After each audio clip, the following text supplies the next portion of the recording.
Ang bongga ng suporta ng Netflix sa unang movie ng Matun Love Team ang Social Climbers. Ang dami kasing billboard at digital ads na makakita sa iba't ibang panig ng bansa. Ibinigay ang mga ito ng nasabing streaming platform para sa promo ng movie ni Maris Racal at Anthony Jennings. Hindi lahat ng original film ng Netflix Philippines ay bonggang promo nila, pero patunay ito na malaki ang tiwala nila sa dalawa, kaya naman ginastusan nila ito ng napakaraming billboard at digital ads. Thankful nga ang Maton fans sa bonggang suporta ng Netflix sa kanilang mga idolo at umaasa rin sila na hindi lang sa Pilipinas papatok ang Social Climbers, pati na rin sa ibang bansa, lalo pat parang South Korean rom-com movie ang vibes nito.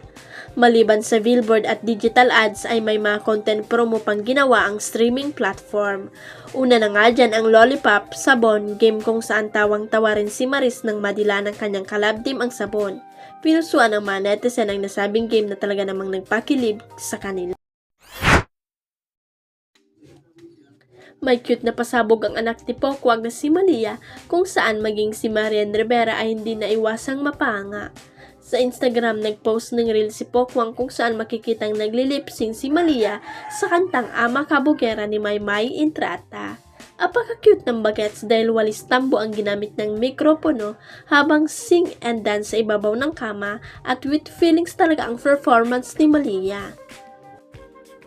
Nagpakita rin ng husay sa pagsayaw si Malia habang hindi rin nagpakabog si Pokwang na umaktong back-up dancer.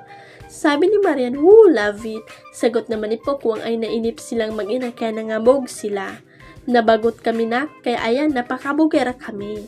Ani Pokwang. Bet naman ang mga followers ni Pokwang ang mga pagiging bibo ni Malia na anilay talentado rin gaya ng ina.